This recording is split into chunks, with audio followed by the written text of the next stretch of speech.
Hello and welcome to the channel. If you are new here, then hi, my name is Brittany and I am a nurse practitioner. If you are a returning subscriber, then welcome back. I am very happy to have you here as always. So much of the content I create here on this channel is educational, not only for the licensed nurse practitioner, but also for nurse practitioner students. I've completed multiple different total reviews for the nurse practitioner licensing exam. As you may know, I have done it here on YouTube and I've collaborated with Archer in the past as well. And I've taken to my material once more. I've revamped it again. This time I'm delivering it here on YouTube and on Patreon. So for today's lecture, we're going to be talking all about men's health. However, on YouTube, this is a shortened version of the video.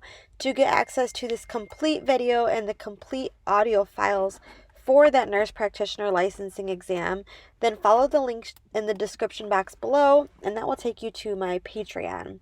The total review course does not launch until February 27th.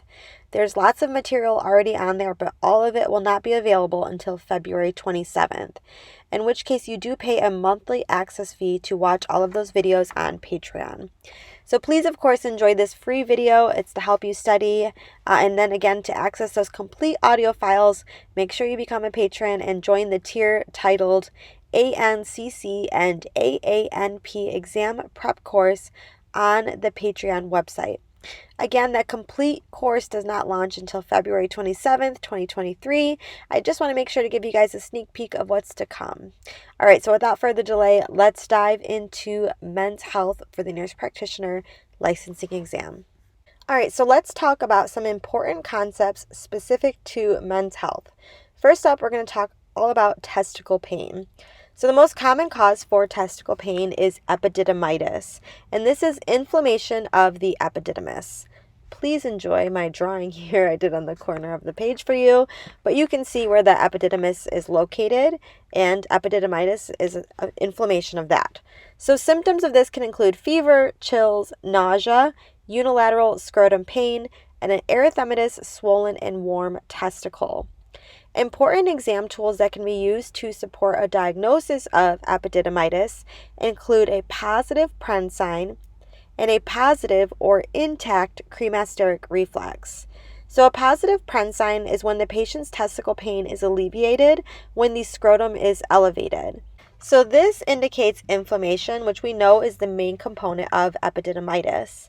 And so to check for a cremasteric reflex, the patient's inner thigh is stroked or even lightly pinched, and the ipsilateral testicle raises if that reflex is intact. And remember, ipsilateral means the same side, contralateral meaning opposite side. But in this circumstance, when stroking or pinching the thigh, the testicle on that same side, the ipsilateral testicle, should raise, and that's a positive finding, and that's telling us that their spermatic cord is intact. If the testicle does not lift, this indicates a problem with the spermatic cord. It is highly indicative of a testicular torsion, which we cover on this next slide. If the testicle does not lift as suspected, then that is referred to as a negative cremasteric reflex.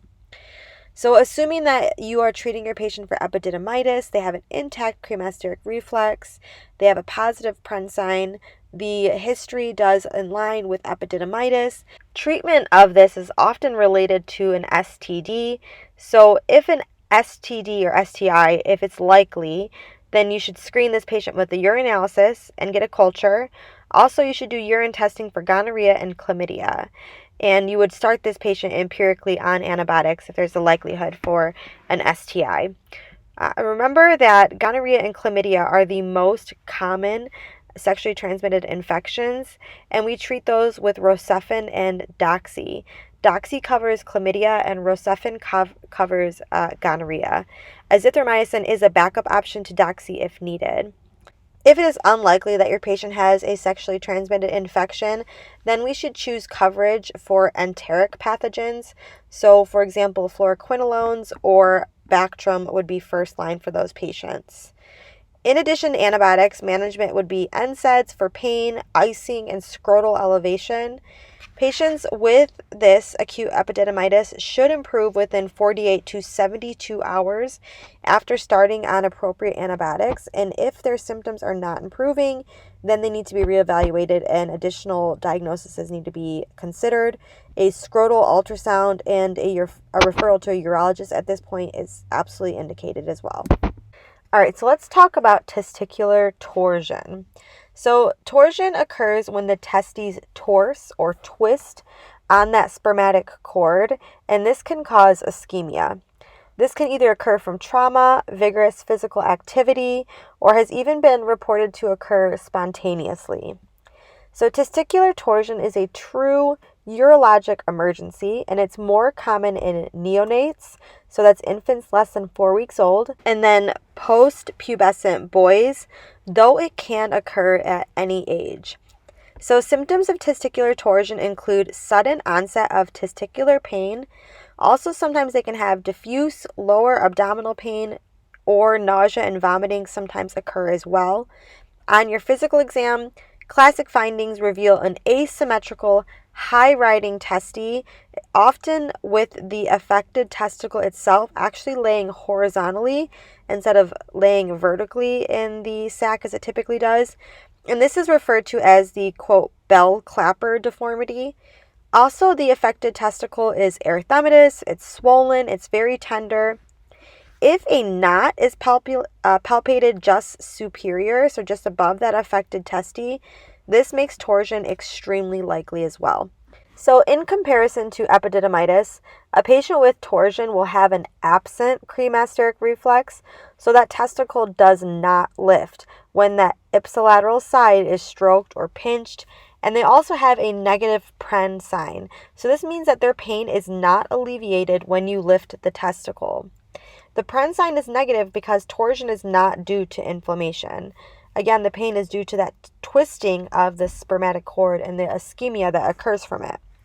An important note regarding the cremasteric reflex, though, so this reflex, it's most often seen in boys between 30 months and 12 years of age. It's less consistent in older and adult males. So the test should not be used to establish the diagnosis of torsion.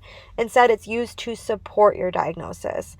So in the circumstance where torsion is suspected, emergent ER and urologist referral is indicated. This is because within 6 hours, the affected testicle can become necrotic, and within 24 hours, 100% of those individuals with torsion experience a necrotic testicle. Those patients require surgical removal of that affected testes. And that's why it's so important to act fast if you at all suspect a torsion is present. Torsion is confirmed with color Doppler ultrasonography, so ultrasound. If this scrotal ultrasound is unavailable, or if the ultrasound cannot exclude torsion, then surgical exploration is recommended. And then there on the side too, you can see Fournier's gangrene. This is a rare necrotizing fasciitis. It's generally seen in diabetic patients, patients that have an indwelling catheter, patients that have experienced some sort of urethral trauma that also have an infection of the urinary tract present, or patients that are immunocompromised. These patients, they can present to you very, very symptomatically. They'll have systemic symptoms present, so fever, tachycardia, hypotension. They also typically experience abrupt and severe pain. Generally, it starts in the abdomen, and then it can migrate to the gluteus, the scrotum, and or the penis. The involved area, it's often edematous with blisters or bulli present. Crepitus can also be noted as well with these patients. So CT and MRI can be helpful in the diagnosis of this. Ultimately, though, the literature says that imaging studies should not delay surgical exploration, as the treatment required for this is aggressive surgical exploration with debridement of that necrotic tissue. In addition to this, patients are placed on broad-spectrum antibiotics while they are monitored very closely in the hospital. Unfortunately, though, these patients can end up needing a cystotomy, a colostomy, or an orchiectomy, which is the surgical removal of one or both of the testicles.